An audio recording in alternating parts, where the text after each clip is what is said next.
അസ്സലാമു അലൈക്കും വറഹ്മത്തുള്ളാഹി വബറകാതുഹു. ബിസ്മില്ലാഹിർ റഹ്മാനിർ റഹീം. അൽഹംദുലില്ലാഹ് വസ്സലാത്തു വസ്സലാമു അലാ അഷ്റഫിൽ മുർസലീൻ വഅലാ ആലിഹി വസഹ്ബിഹി അജ്മഈൻ. അമ്മാ ബഅദ്. ആദരണീയരായ ഖുർആൻ ഹദീസ് ലേണിംഗ് സ്കൂൾ പഠിതാക്കളെ, 21ാമത്തെ ക്ലാസ്സിലേക്ക് നമ്മൾ പ്രവേശിക്കുകയാണ്. സിഫാത്തുൽ ഹുറൂഫിലെ 4 സിഫത്തുകളാണ് കഴിഞ്ഞ ക്ലാസ് വരെ നമ്മൾ എടുത്തത്. ഇനി 5ഉം 6ഉം, അതായത് 5ാമത്തെ സിഫത്തും അതിൻ്റെ ലിദ് ഓപ്പോസിറ്റായ വിപരീതമായ 6ാമത്തെ സിഫത്തും, അതാണ് ഇന്നത്തെ ക്ലാസ്സിൽ ഇൻഷാ അല്ലാഹ് എടുക്കാൻ ഉദ്ദേശിക്കുന്നത്. 5ാമത്തത്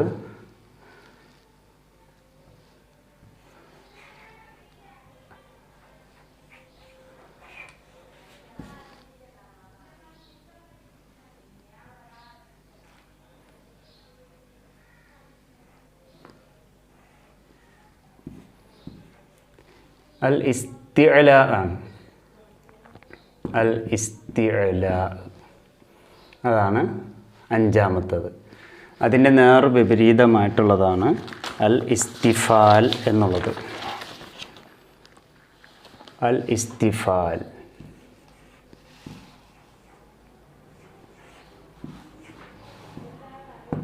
അൽ ഇസ്തിഫാൽ ഇസ്തിഅലാ ഇസ്തിഫാൽ. ഇസ്തിഅലാ എന്ന് പറഞ്ഞാൽ അതിൻ്റെ ലുഗത്തിലുള്ള ഭാഷാപരമായിട്ടുള്ള അർത്ഥം എന്ന് പറഞ്ഞാൽ അൽ ഇർത്തിഫാ എന്നാണ്, ഉയരുക എന്നാണ് അർത്ഥം, ഉയരൽ. എന്നാൽ അതിൻ്റെ ഇസ്തിലാഹി സാങ്കേതികപരമായിട്ട്, അതായത് തജ്വീദിൻ്റെ ഇതനുസരിച്ചുകൊണ്ട് പഠിക്കേണ്ടത് ഇർത്തിഫാഉൽ ലിസാനി ഇൻദൻ നുത്ഖി ബിൽ ഹർഫി ഇലൽ ഹനക്കിൽ അഅ്ലാ. അതായത് ഇർത്തിഫാഉൽ ലിസാൻ, നാവിനെ ഉയർത്തണം. ഇൻദൻ നുത്ഖി ബിൽ ഹർഫി, ഈ അക്ഷരങ്ങൾ ഉച്ചരിക്കുമ്പോൾ നാവിനെ ഉയർത്തണം. എങ്ങോട്ട്? ഇലൽ ഹനക്കിൽ അഅ്ലാ. ഹനക്ക് എന്ന് പറഞ്ഞാൽ അണ്ണാക്ക്, മേലെണ്ണാക്കിലേക്ക്. അൽ അഅ്ലാ എന്ന് പറഞ്ഞാൽ മേലെണ്ണാക്കിലേക്ക് നാവിനെ ഉയർത്തുക എന്നാണ്. അപ്പം നാവ് ഇങ്ങനെയാണെങ്കിൽ മേലെണ്ണാക്കിലേക്ക് ഉയർന്ന് നിൽക്കണം എന്നാണ് ഈ ഭാഗത്തിൻ്റെ അർത്ഥം. ഇസ്തിഅലാ എന്ന് പറഞ്ഞാൽ അതാണ്. അതിൻ്റെ 7 അക്ഷരങ്ങളാണ് ഉള്ളത്, അത് നമുക്കറിയാം. ഖുസ്സ ലഗത്തിൻ ഖിദ്, ഖുസ്സ ലഗത്തിൻ ഖിദ്, ഇതാണ് ആ 7 അക്ഷരങ്ങൾ. അപ്പോൾ അഹ്, അസ്, അദ്, അഗ്, അഖ്, അഖ്, അദ്. അതായത് ഖ, സ, ദ, ഗ, ത, ഖ, വ, ഇതെല്ലാം ഉച്ചരിക്കുമ്പോൾ നാവ് ഉയർത്തണമെന്നാണ്. അപ്പോൾ നാവ് ഉയർത്തിക്കൊണ്ട് ഉച്ചരിക്കേണ്ട അക്ഷരങ്ങളാണ് ഈ 7 അക്ഷരങ്ങൾ. അപ്പോൾ ഇതല്ലാത്ത ബാക്കി എല്ലാ അക്ഷരങ്ങളും ഇസ്തിഫാൽ. അപ്പോൾ ഇസ്തിഫാൽ എന്ന് പറഞ്ഞാൽ എന്തായിരിക്കും? ഇസ്തിഫാൽ എന്ന് പറഞ്ഞാൽ ഇൻഹിത്താത്തുൽ ലിസാൻ, നാവിനെ താഴെ വെക്കുക, അതായത് ലാൻഡ് ചെയ്ത് വെക്കുക. ഇൻഹിത്താത്ത്, താഴെ വെക്കുക. അൻ ഖുറൂജുൽ ഹർഫി, ഈ ഹർഫുകൾ, ഈ അക്ഷരങ്ങൾ പുറത്തേക്ക് വരുന്ന ആ സന്ദർഭത്തിൽ ഈ നാവിനെ താഴ്ത്തി വെക്കുക.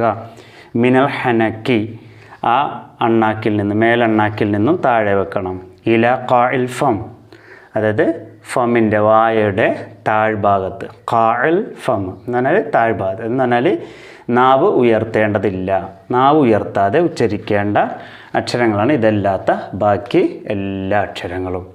അപ്പോൾ ഇസ്തിഅലാ എന്താണെന്നും ഇസ്തിഫാൽ എന്താണെന്നും പഠിച്ചു. അപ്പോൾ ഇസ്തിഅലാ എന്ന് പറഞ്ഞാൽ നാവ് ഉയർത്തുക മേലെണ്ണാക്കിലേക്ക്. ഇത് ഇസ്തിഫാൽ എന്ന് പറഞ്ഞാൽ നാവ് ഉയർത്താതിരിക്കുക, താഴെ വെക്കുക എന്നുള്ളതാണ്. അപ്പോൾ ഇസ്തിഅലാൻ്റെ 7 അക്ഷരങ്ങൾ, അതുപോലെ തന്നെ ബാക്കിയുള്ള എല്ലാ അക്ഷരങ്ങളും ഇസ്തിഫാൽ എന്ന ഭാഗത്താണ് കടന്നു വരിക. അപ്പോൾ ഈ 2 സിഫാത്തുകളും ശരിക്കും പഠിക്കുക. അപ്പോൾ നമ്മൾ 6 സിഫാത്തുകളാണ് ഇപ്പോൾ മുഴുവനായിക്കൊണ്ട് പഠിച്ചത്. ഇനി 4 സിഫാത്തും കൊണ്ട് കഴിഞ്ഞാൽ ലഹ ലിദ്ദുള്ള 10 സിഫാത്തുകൾ കഴിയും. അത് കഴിഞ്ഞാൽ പിന്നെ ലിദ്ദില്ലാത്ത 7 സിഫാത്തുകളാണ് പിന്നെ നമുക്ക് പഠിക്കാനുള്ളത്. ഇൻഷാ അല്ലാഹ് നമുക്ക് വളരെ വേഗത്തിൽ ഇതെടുത്തെടുത്ത് പോകാം ഇൻഷാ അല്ലാഹ്. അല്ലാഹു തആല ഓർമ്മശക്തി നൽകുകയും ഇത് പഠിച്ചെടുക്കാനുള്ള തൗഫീഖ് നമുക്കെല്ലാവർക്കും നൽകി അനുഗ്രഹിക്കുമാറാകട്ടെ. വസല്ലല്ലാഹു അലാ മുഹമ്മദിൻ വഅലാ ആലിഹി വസഹ്ബിഹി അജ്മഈൻ വൽഹംദുലില്ലാഹി റബ്ബിൽ ആലമീൻ. അസ്സലാമു അലൈക്കും വറഹ്മത്തുള്ളാഹി വബറകാതുഹു.